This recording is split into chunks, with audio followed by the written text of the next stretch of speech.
नमस्कार, Ujjwala home kitchen मध्ये तुमच्या सर्वांचे खूप खूप स्वागत आहे। आज आपण कॅडबरी मिल्कशेक कसा बनवायचा ते बघणार आहोत। रेसिपी मध्ये पुढे जाण्याच्या अगोदर जर आपण चॅनलवर नवीन असाल तर प्लीज चॅनलला सबस्क्राइब करा, म्हणजेच असे येणारे छान छान व्हिडिओ तुम्हाला बघायला मिळेल। इथे किटकॅट घेतलेले आहेत 4 ते 5। आपण या छान अशा खोलून घेऊया।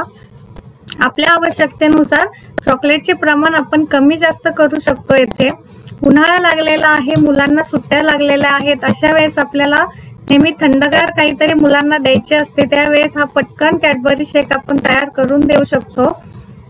आता हे सर्व काढून झालं की मिक्सरच्या भांड्यामध्ये आपण या कॅडबरी टाकून घ्यायच्या आहेत आपल्या आवडीनुसार।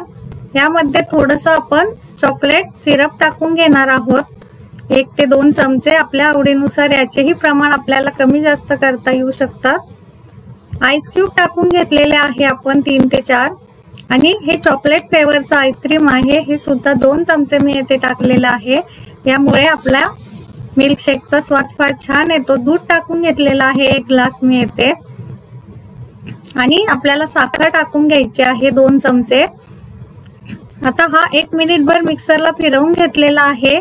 ग्लासला आपण थोडंसं गार्निशिंग साठी चॉकलेट सिरप लावून घेतलेला आहे, म्हणजे दिसायलाही ते फार छान दिसतं आणि त्याची टेस्टही फार छान लागते। झटपट आपला मिल्क शेक तयार झालेला आहे। सर्व ग्लास मध्ये काढून घेतलाय आपण हा। आता याला थोडंसं गार्निशिंग करून घेऊया आपण। त्यासाठी पुन्हा आपण यामध्ये थोडंसं आईस्क्रीम टाकून घेणार आहोत। 1 चमचा आईस्क्रीम टाकून घेतलेला आहे मी येथे, आणि थोडंसं चॉकलेटचे चिप्स टाकलेले आहेत।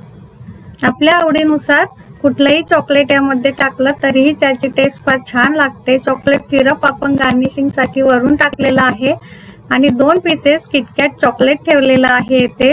झटपट आपला मिल्क शेक बनून तयार आहे। नक्की ट्राय करा। कशी वाटली रेसिपी कमेंट मध्ये नक्की सांगा, आणि रेसिपी आवडली असेल तर आपल्या चॅनलला लाईक, शेअर आणि सबस्क्राइब करायला विसरू नका। धन्यवाद।